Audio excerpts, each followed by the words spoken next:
How did the intercom system inside a German tank work? How did the tank crew use the headsets and the throat mics? The intercom system was introduced in March of 1940 by modifying the circuit of the standard radio to supply power to 3 throat mics for 3 crew members. The headsets and the throat mics were relying on the radios for their power feed and thus being underpowered. So it means that at the beginning of the war only the radio operator, the commander and the driver could communicate with each other. In 1941 a new amplifying intercom box called Panzer General 20 was installed in the tanks and cranked up the power output. It had several modes.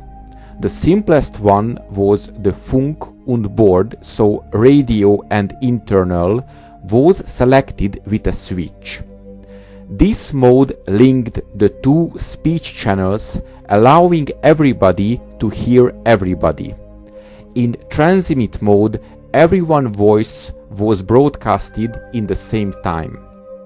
Some tanks, typically the company commanders, had a second receiver for messages from higher up the command chain. Therefore, 2 incoming messages might arrive simultaneously. The radio operator would then move the switch to the position shown in the photo. The label states that it would assign the tank commander to receiver 1 and the radio operator to receiver 2. It basically detached the radio operator's headphones from everything but receiver number 2. Before using the switch, it was the radio operator's responsibility to notify the commander and ensure that he was actually listening to receiver 1. So the intercom box switches allowed a complex selection of communication modes as to who heard what, so that each crew member only heard what was absolutely necessary. Thus, the radio operator was constantly busy as a kind of switchboard operator while also operating the Hull MG. Panzer General 20 also increased the number of crew members on the network to 4 out of a total of 5.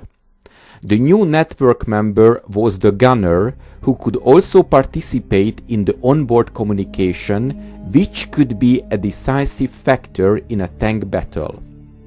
The odd man out was the loader, but this couldn't be helped as his role required moving inside the tank to get the right ammo. So it was impractical for him to wear a headset and throat mic with cords. And now let's discuss the throat mics and the headsets. Throat mics came on board of the Panzers initially for the radio operator only as early as 1935. The model in use was the KMF-4. KMF stood for Kehlkopfmikrofon, meaning throat microphone.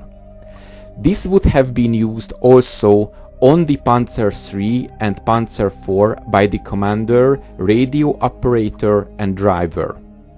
The switch box was mounted onto a strip of leather, and this provided the means of fixing the switch box on the uniform.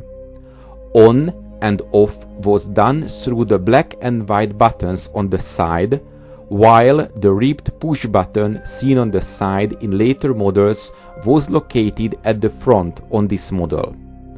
The headset worn since 1935 was the DFHB model. It stood for Doppelfernhörer B, meaning double headphones B model, with big orange-brown rubber earpads.